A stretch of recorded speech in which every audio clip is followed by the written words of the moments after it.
Well, good afternoon, everyone. Good to see you all again through this medium, I suppose we could say.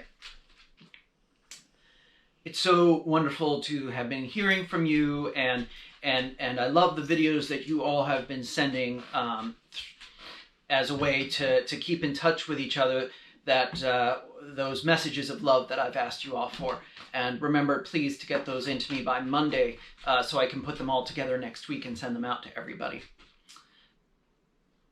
I have loved hearing the stories of how God has been working through all of your lives through this terrible crisis. And it's also wonderful to hear the stories of gratitude and blessing that we have all participated in or all received during this time.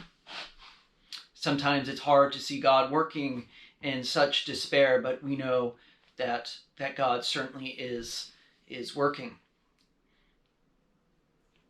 What I've also noticed is that these past months have brought us to a new place of prayer for the church. Not only St. Alban the Martyr, but I think the Church Universal. Prayer has transformed us. It's perhaps not the kind of answers we want right away. I think that some of us have felt some frustration in that. Why has not God worked faster in answering our prayers?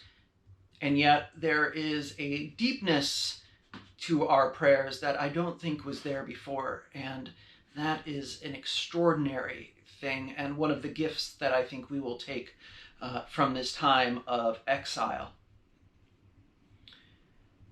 And so if you're not participating with us already, I would really like to encourage you to join us on Zoom every day for morning prayer at 9 o'clock.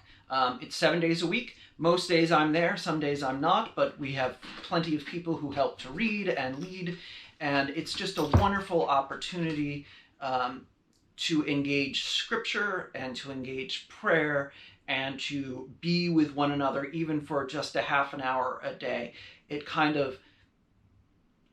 breaks the isolation and the loneliness in a way that other means of communication have not been able to do. It draws us into this deep prayer and into this deep rhythm of prayer. And I'm talking so much about prayer this morning or this afternoon because prayer is the main topic of my sermon that you'll be hearing tomorrow at Mass.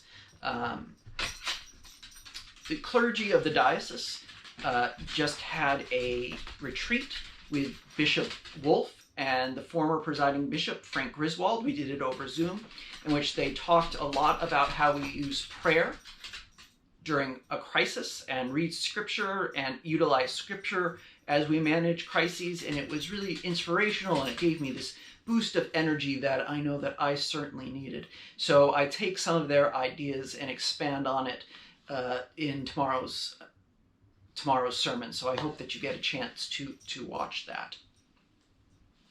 We will be continuing with our Alpha course. We have about 40 people signed up for it now. It's wonderful. And again, that takes place at 9:45 on Sundays. Maybe you can hear the dogs. They're playing. Morning prayer as usual at 9 o'clock on every day of the week via Zoom. The Deanery is putting together an Ascension Day service, so more information will be out regarding that very soon. So there's plenty of going on. We're still worshiping God. We are still being the church, just differently. Over the next weeks, you'll be hearing more about the plans about reopening, which will hopefully be on July 1st, as long as the conditions continue to improve.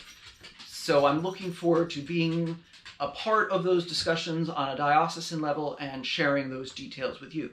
We will not go back to the usual 7:30 and 10 and Sunday school in the middle. That's just not how it's going to be for a bit. We're going to have to probably limit the number of people who are in the church and figure out exactly how we do that. We'll probably be adding in more times rather than less. So I hope that you will be open to that and understand that things will need to shift. for a while. Although I do hope that in the foreseeable future we are able to go back to our usual pattern, because I think for many of us, myself included, the need to go back to a bit of normalcy is really, really important. And the last thing that I want to talk to you about this week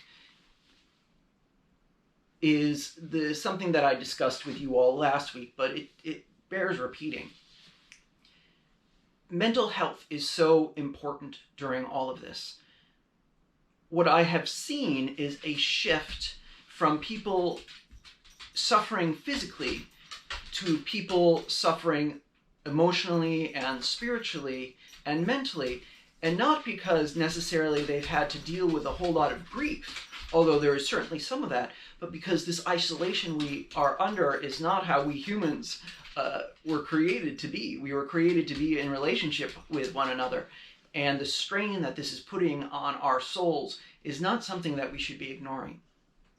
So if you are feeling overwhelmed, if you are feeling depressed, if you are feeling anxious, first of all, please know that it's all normal.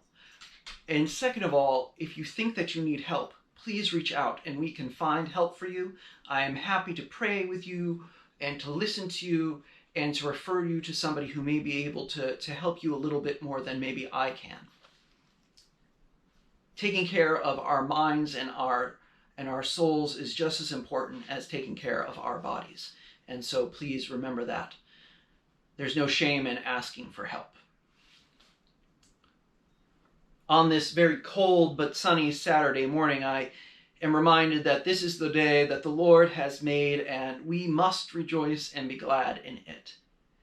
As our exile from our buildings and our relationships with each other continues, we take great hope in the resurrection. We take great hope in the promises of God, and we take great hope in the knowledge that this world is not our home, but that we look forward to the day that will come when all things will be brought into their perfection. I miss you all deeply. I look forward to talking to you all very soon and seeing you all very soon. Please don't forget to send me those videos, those messages of love. I know that your fellow parishioners wish to see you or hear you as well. Let me know if you need anything. I'm here for you, and God bless.